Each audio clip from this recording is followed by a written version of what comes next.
Lalu ketika ada perasaan mengantuk, perasaan Anda tiba-tiba lelah, yang muncul tiba-tiba bisa jadi itu adalah ciri-ciri Anda kena gendam.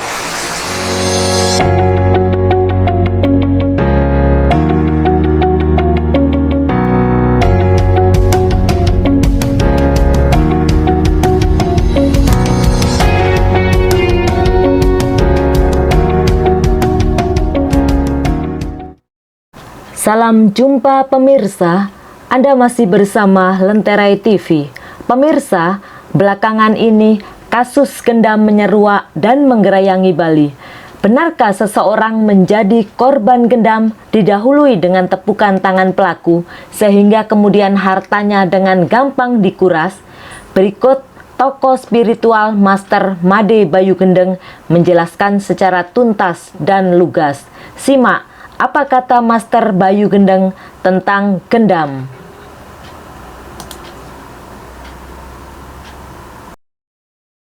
Salam Rahayu, salam dunia gendam. Bersama saya, Master Made Bayu Gendeng. Pada hari ini saya akan membahas sebuah fenomena yang sedang hangat terjadi di masyarakat, yaitu tentang gendam. Apa itu gendam dan bagaimana gendam itu bekerja dalam hal ini dalam konteks yang merugikan masyarakat. Namun perlu diketahui, ilmu tidak ada yang buruk 100%. Bergantung bagaimana seseorang itu dalam melaksanakannya. Bersama saya, Master Made Bayu Gendeng. Ya, apa itu gendam? Mungkin kalau kita mendengar kata gendam itu sedikit lebih mirip dengan hipnotis. Kalau kita pernah mendengar kata hipnotis, yaitu mempengaruhi seseorang, seseorang itu dipengaruhi, pikirannya dipengaruhi, tindak tanduknya dipengaruhi, mengikuti arahan, cara-cara daripada praktisi hipnotis tersebut.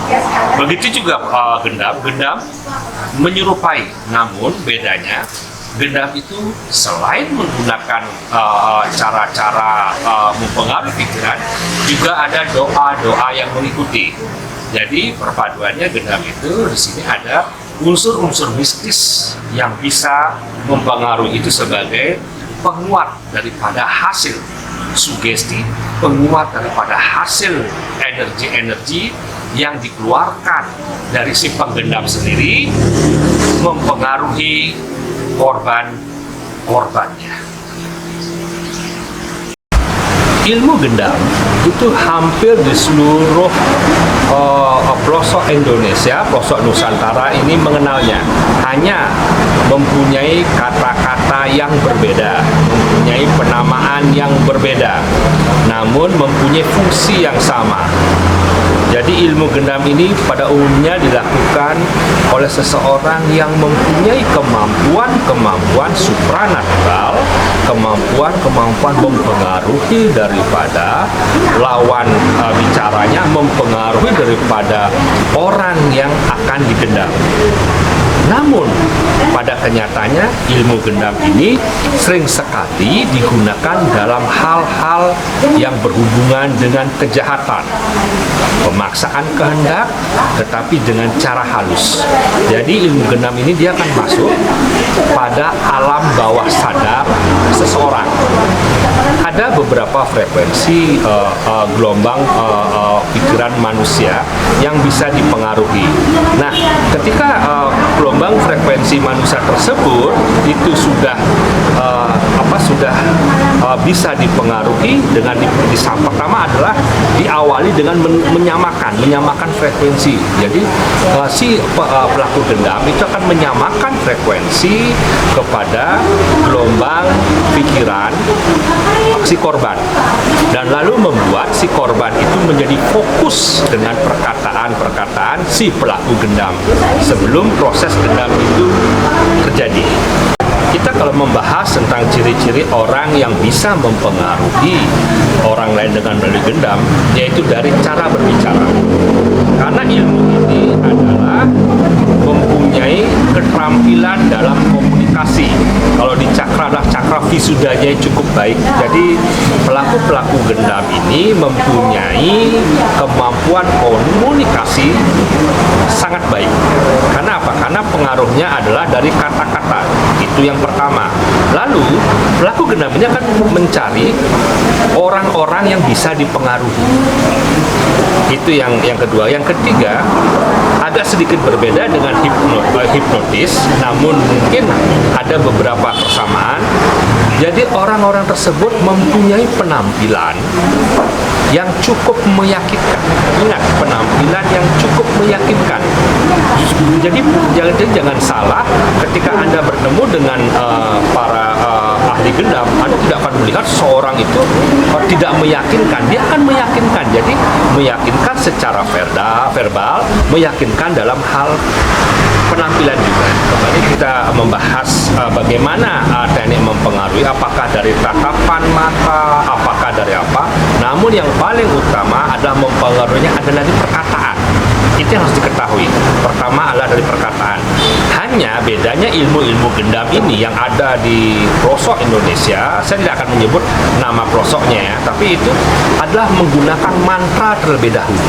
Jadi pelaku-pelaku gendam itu sebelum melancarkan kegiatannya, dia akan menggunakan kekuatan energi mantra.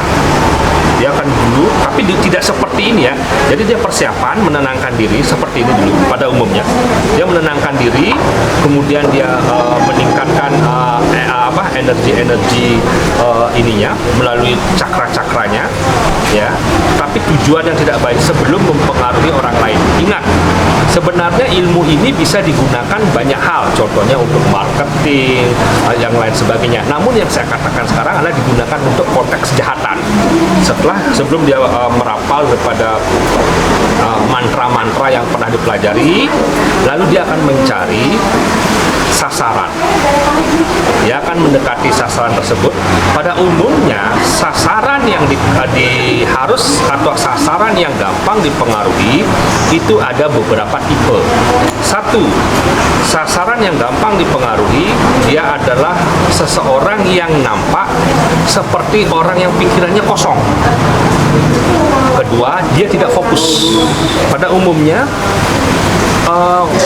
pelaku-pelaku gendam ini memilih dulu orang-orang tersebut. Jadi tidak sembarangan. Dalam sekumpulan orang, dia akan memilih. Jadi orang yang akan digendam itu pada umumnya disisihkan dari kelompoknya. Contoh, umpamanya di pasar. Di pasar begitu banyak kumpulan. Dia akan menyisihkan. Pada umumnya pelaku gendam itu tidak sendirian.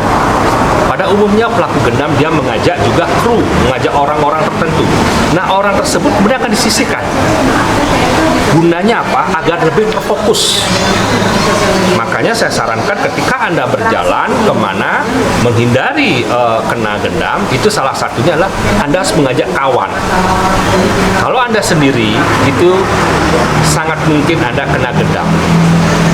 Selanjutnya, para pelaku gendam ini setelah dia menyisihkan, dia kemudian akan mulai melakukan hal-hal yang membuat si korban itu tertarik. Nah, setelah si korban itu diposisikan oleh si pelaku agak sedikit menjauh daripada keramaian, lalu pada umumnya si korban ini mempunyai penampilan atau mempunyai karakter apa yang bisa menarik perhatian daripada si korban. Itu sudah pasti. Jadi itu gunanya untuk fokus. Untuk fokus ini berapa kali saya lihat korban-korban korban gendam yang melapor kepada saya, dia bertanya pada umumnya dia menemukan orang yang cukup menarik dari penampilan, cukup menarik dari gerak-geriknya. Nah, selanjutnya ada teknik tepukan. Nah, teknik tepukan itu adalah ketika si korban itu sasarannya sudah pasti, maka diberikan tepukan. Gunanya tepukan itu adalah agar si korban itu lebih terfokus pada dirinya. Nah, ini makanya ada dikatakan kenapa pelaku gendam itu sering menepuk daripada korban. Ada adalah supaya si korban itu terfokus pada dirinya. Cuma bedanya diawali dengan mantra-mantra yang berhubungan dengan gaib. Pada saat penepukan itu juga ada fokus pada bau. Pada umumnya pelaku-pelaku gendam itu menggunakan aroma-aroma, itu ada nanti akan saya ulas berikutnya, aroma-aroma yang bisa mempengaruhi pikiran si korban. Jadi pada umumnya si pelaku gendam itu menggunakan aroma-aroma khusus dalam tubuhnya yang bisa mempengaruhi daripada si korban. Pada umumnya juga menggunakan aroma-aroma minyak-minyak tertentu yang sudah diritualkan terlebih dahulu. Nah, setelah si korban akan mencium aroma-aroma dari si pelaku gendam, otomatis si korban itu pasti akan lebih fokus. Nah, di sini hati-hatinya. Nanti akan saya jelaskan bagaimana cara mengatasi bila terjadi seperti itu. Ini prosesnya dulu. Nah, ketika sudah sudah terjadi interaksi, pastinya si korban akan dilihat Anda fokus apa tidak. Dengan apa? Dengan pertanyaan. Umpamanya Anda seorang wanita, halo Mbak, halo Ibu, mau kemana ini rencananya? Nah, itu salah satu contoh. Kenapa? Tujuannya adalah bisa mempengaruhi melalui kata-kata. Setelah itu, baru dengan tatapan. Ciri-ciri orang yang sudah terpengaruh dengan ilmu gendam ini adalah dari tatapannya yang mulai menatap si pelaku gendam ini dengan lebih fokus. Kemudian ada kata-kata contohnya, halo Bapak, halo Ibu, mau kemana? Oh, kayaknya kita searah ya. Mau kemana nih? Umpamanya contoh di terminal atau di pasar. Tinggalnya di mana, Bu? Kayaknya kita searah ya. Oh, Ibu tinggal di daerah sini contohnya. Tinggal di mana umpamanya? Tinggal di Dalung atau di mana? Oh, Ibu tinggal di Dalung. Sana Ibu, saya juga tinggal di Dalung. Oh, perkenalkan nama saya. Nah, ketika hal seperti itu kita lihat matanya. Ketika korban itu sudah terfokus, dia tanpa sadar dia tidak akan berkedip. Dia tidak akan melihat lingkungan. Nah, ini salah satu contoh. Itu bukan berarti saya jago gendam ya, bukan. Saya pernah mempelajari sebagai bagian daripada ilmu okultis. Dulu pernah saya pelajari, bukan artinya saya seorang tukang gendam, jangan salah dulu. Tapi begitulah prosesnya. Nah, setelah itu tatapan, melihat tatapan. Nah, ketika tatapan itu sudah sudah nampak fokus, nah ini yang sangat bahaya. Aromanya si pelaku gendam sudah menarik, cara berbicaranya, komunikasinya, penampilannya, matanya ini sudah begitu menarik dan Anda akan menjadi fokus. Ketika Anda menjadi fokus, apa yang saya katakan, apa yang saya bicarakan akan bisa mempengaruhi diri Anda. Akan bisa mempengaruhi jalan pikiran Anda. Ini adalah sebuah proses mempengaruhi. Dan sekarang saya akan ulas bagaimana mengatasi daripada ilmu-ilmu gendam. Dan bagaimana cara mengatasi agar terhindar dari ilmu gendam. Yang paling pertama, yang paling inti adalah doa. Jadi ketika Anda berangkat kemana-mana, ingat dengan berdoa, mohon kepada Yang Maha Kuasa agar perjalanan Anda terhindar dari orang-orang yang berkeinginan tidak baik. Itu yang pertama. Yang kedua adalah jangan membawa barang-barang yang berlebihan hingga mengundang orang lain untuk berbuat tidak baik. Yang ketiga, bila Anda ingin membawa uang atau tujuan-tujuan entah ke bank, mengambil uang atau apa-apa yang barang berharga, jangan sampai Anda umbar berita tersebut di media sosial, entah Facebook, Instagram, atau yang lainnya. Itu sangat mengundang orang-orang yang ingin berbuat jahat, apalagi dalam kondisi ini, untuk mengincar Anda. Yang selanjutnya adalah ajaklah teman, ajaklah kawan, saudara untuk mendampingi diri Anda. Minimal berdua. Minimal berdua. Yang selanjutnya adalah fokus pada tujuan. Ketika mau pulang, fokus Anda untuk pulang. Jadi jangan Anda menyimpang daripada fokus itu. Yang selanjutnya adalah dalam kegiatan Anda, usahakan pada kondisi ramai. Kondisi ramai Anda tidak sendiri. Selanjutnya adalah ketika Anda bertemu dengan orang asing atau orang yang tidak Anda kenal, coba Anda lihat gerak-geriknya, apakah dia mempunyai gerak-gerik yang bisa membuat Anda terfokus, membuat Anda menjadi terfokus kepada dia dibandingkan orang sekitarnya. Maaf, ini kembali bukan untuk membuat ada tuduhan bahwa orang itu pelaku gendam, tapi inilah sebuah ciri-ciri saja. Nah, bila orang tersebut menepuk daripada pundak Anda, ya, menepuk dan Anda sudah masuk dalam kriteria seperti itu, ada kecurigaan, balaslah Anda menepuk orang tersebut. Kenapa? Itu adalah kembali kepada energi spirit. Ketika Anda ditepuk, Anda terfokus. Ketika Anda balas menepuk, itu energi spirit Anda akan mengalir kepada orang tersebut. Jadi kembali, itu bedanya dengan agak sedikit berbeda dengan hipnosis, ya. Jadi ketika Anda ditepuk, Anda balas menepuk. Pada umumnya ketika kita melakukan hal seperti itu, bila benar dia adalah pelaku daripada gendam, dia akan pergi. Namun kalau tidak, dia akan melanjutkan pembicaraan.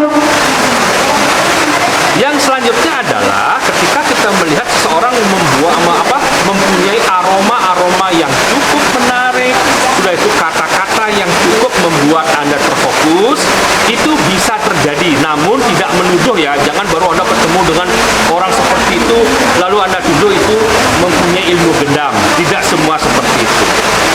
Yang selanjutnya adalah orang tersebut adalah SKSD, jadi sok kenal, sok dekat.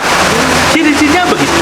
Dia tidak kenal dengan Anda, dia kemudian sok kenal, dia sok dekat, kemudian dia merasa sudah akrab sekali dengan Anda, bertanya bagaimana keluarga Anda, bagaimana kehidupan Anda, karena pada umumnya untuk mempengaruhi hal tersebut ada beberapa pertanyaan-pertanyaan yang mungkin akan diajukan. 1 pertanyaan, 2 pertanyaan, 3 pertanyaan, 4, sampai kemudian Anda benar-benar fokus. Yang selanjutnya adalah pada umumnya pelaku gendam itu mengajak kelompok. Dia keroyokan, dia akan mempengaruhi dari berbagai macam sudut. Dia akan keroyokan, dia akan mempengaruhi dari sudut ini, sudut ini, sudut ini, sudut ini. Ya, yang selanjutnya adalah jangan membuat pikiran Anda menjadi kosong. Itu rasakan bahwa pikiran Anda tidak menjadi kosong. Lalu selanjutnya, jangan pikiran Anda terfokus pada orang yang belum Anda kenal tersebut. Kecuali kalau orang itu sudah Anda kenal baik. Tapi ketika orang itu yang sok kenal, sok dekat, Anda menjadi fokus dengan kata-katanya, itu juga bisa mempengaruhi. Lalu ketika ada perasaan mengantuk, perasaan Anda tiba-tiba lelah, yang muncul tiba-tiba, bisa jadi itu adalah ciri-ciri Anda kena gendam. Adakah waktu-waktu favorit seseorang itu kena gendam? Pada umumnya orang yang kena gendam itu waktu favoritnya adalah pada siang menuju sore hari. Siang menuju sore hari itu waktu yang favorit sekali untuk seseorang kena gendam. Begitu juga ada juga di waktu malam hari. Namun pada umumnya orang yang kena gendam itu harus mendapatkan pencahayaan cukup. Justru pencahayaan cukup. Karena kenapa? Karena pelaku gendam itu si korban harus terfokus. Namun sesungguhnya waktu yang benar-benar favorit itu tidak pernah ada. semua waktu bisa menjadi favorit bagi si pelaku gendam. Yang terpenting adalah si pelaku gendam itu dalam komunikasi, dalam dia itu berbicara dengan korban, nampak korban itu sudah menarik kesimpulan bahwa si pelaku gendam itu begitu menarik hatinya, sudah itu kemudian dari tatapan matanya sudah fokus kepada si pelaku gendam, lalu cara komunikasi, cara berbicaranya pun begitu menarik, tingkah lakunya begitu menarik, semuanya menarik, itu berarti Anda sudah kena gendam. Ketika kita ditanya apakah ada doa-doa tertentu, adakah mantra-mantra tertentu agar kita terhindar daripada ilmu gendam, sesungguhnya semua agama sudah mengajarkan kita bagaimana doa-doa, baik itu sebelum memulai pekerjaan, bagaimana kita memulai sebuah perjalanan. Jadi doa-doa itu bisa dilakukan apapun juga agama dan kepercayaan masing-masing. Yang terpenting adalah pikiran kita jangan sampai kosong, pikiran kita fokus pada tujuan kita. Setelah itu kita juga harus ingat yang seperti yang saya katakan di awal, bahwa apa yang kita lakukan ini adalah memohon daripada kekuatan daripada Yang Maha Kuasa, dan percayalah kekuatan pada Yang Maha Kuasa itu akan bisa memberikan perlindungan kepada diri Anda dalam perjalanan Anda bepergian, begitu juga hingga sampai di rumah dalam keadaan selamat.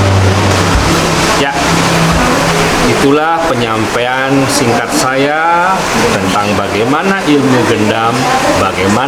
gendam itu berproses dan bagaimana mengatasi daripada ilmu gendam. Bersama saya, Master Madi Bayu Gendam. Rahayu, Rahayu, Rahayu Santi. Demikian pemirsa, tayangan tentang gendam. Semoga kita bisa terhindar dari malapetaka menjadi korban gendam agar hidup senantiasa dalam gelimang cahaya kedamaian. Terima kasih sudah menonton tayangan ini. Sampai jumpa pada tayangan Lenterai TV selanjutnya.